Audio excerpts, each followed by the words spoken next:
We've got four more questions with four teams with quarterback problems heading into week 11. So, Paul, when we look at the Chicago Bears, they did fire their offensive coordinator, Shane Waldron, earlier this week. Do you think that this is going to give Caleb Williams a bit of a boost going into this game against the Green Bay Packers? Yeah, and they certainly need it. It has been as Yes. bad an offensive performance as we've seen over these last three games. Their last 12 quarters, I want to tell you the Bears' points by quarter over these last three games. And it's a long series of numbers, which is not always very conducive for people necessarily understanding and hearing it. So I'm going to give you visual aids with this for each one of these quarters.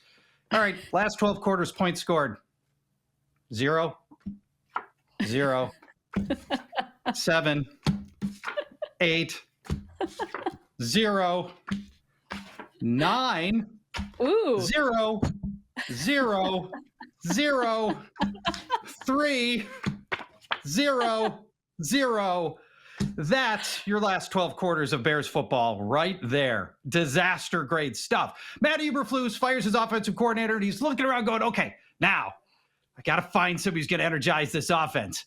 And he looks, he's got the 32nd ranked passing group in accuracy, 31st in passing yards. He's like, I know the guy. It's our passing game coordinator. We need him.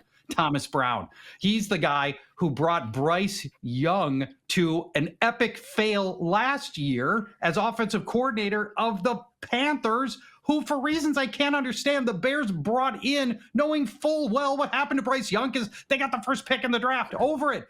It is mind-boggling that this is the position that the Bears find themselves in. I can't say that Thomas Brown has given us any reason to think that this offense is going to get better, and particularly against a Packers secondary that has gotten a lot better in the last month.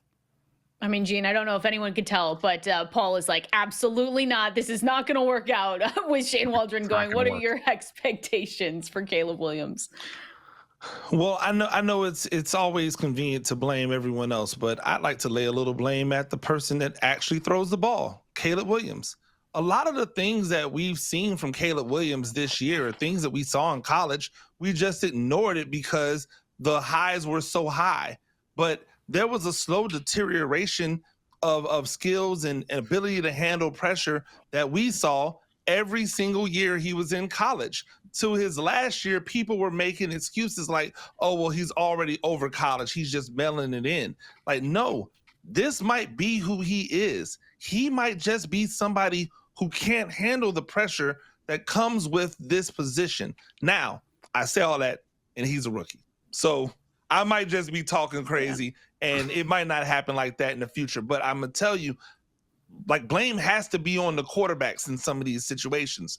And him not throwing the ball, him not making quick, decisive decisions with the football, they have all hurt him. And unless whoever the offensive coordinator is for the Bears, unless they can get him to make a lot faster, decisive decisions, whether that is to throw the ball or just take off and do something with your athleticism. They have to get him to make faster decisions and stop sitting back there thinking so much.